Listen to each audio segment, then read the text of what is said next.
He said, why the layup? And J.J. Reddick has hit 400 three-pointers in his career. Wow, what a superstar.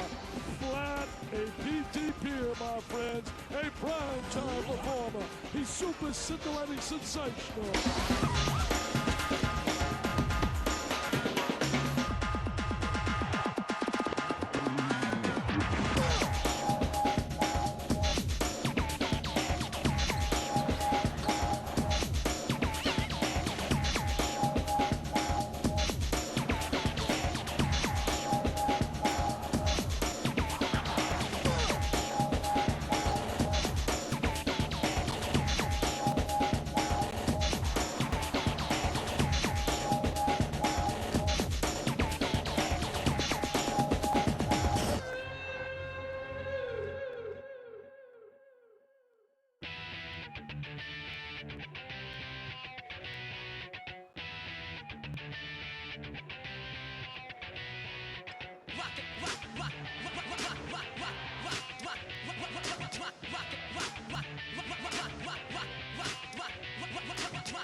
In the eyes of Duke haters, he is the new Christian Laettner, just shorter and with more range.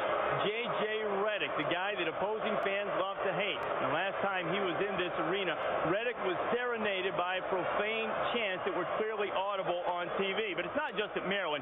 Virtually every time Duke goes on the road, J.J. Reddick hears the same kind of taunts and barks. Bob Holtzman now on what it's like to be the latest Dookie cast as a Devil. For J.J. Reddick, this is home. There is peace. There is quiet. But when Duke is on the road, abuse is always waiting.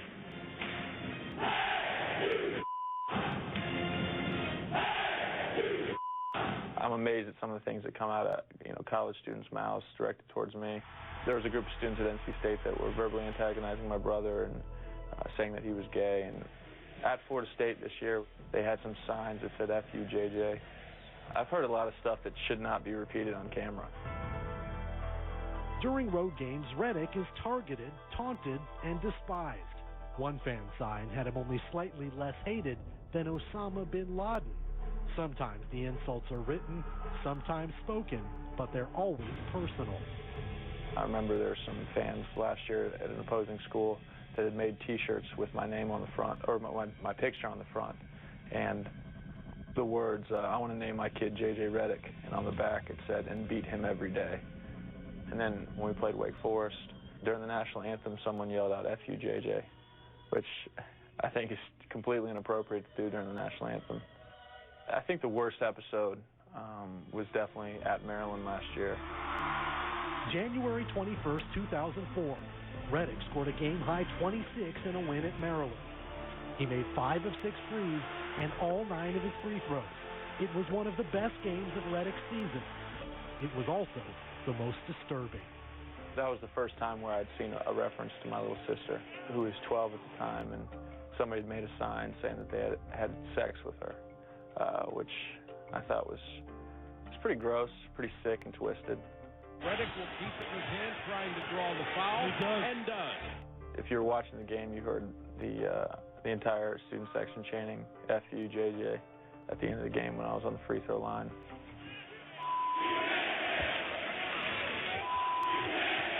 I think it's fair game to say, you stink, or, you can't play, or, you can't shoot, whatever you may say to attack a kid in his game and that venue. When you start to attack a kid personally, I think those are times that cross the line. How do you deal with this stuff? Well, I internalize things. I get angry. I get angry, just as much as the next person. But I try to take that anger and use it on the court.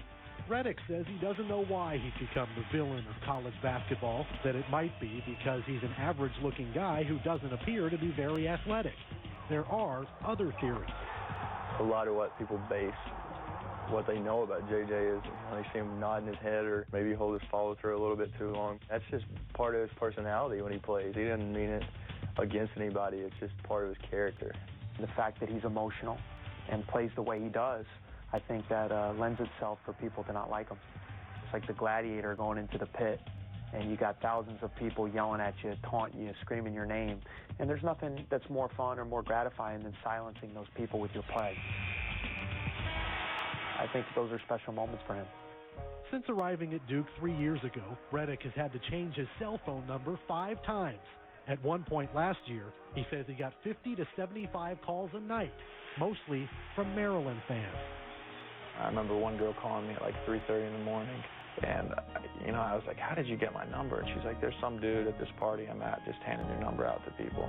The amazing thing about that is, who has the time to just randomly call someone they don't know just to tell them that they suck or just to tell them that they hate them? Like, get a life. November 5th, 2005. I can't see what my future has in store, but I move forth with the strength of a condor, the courage of a warrior. Reddick has been writing poetry since junior high school. He says it's his escape. A sharp thorn once cut my soul. The blood flowed, but no bandage would cover the wound. There is probably some references in my poetry to the hate, I guess, that I get, and just what it's like to have that feeling that people hate you. I asked the Lord, "What am I to do?" He said, "Son, I made the sky blue. The rain falls because of me. Leaves change colors on a fall tree. I was the inspiration to Martin Luther King. I'm the reason Ray Charles could sing. I've given strength to others through and through. And my son, I'll do the same to you."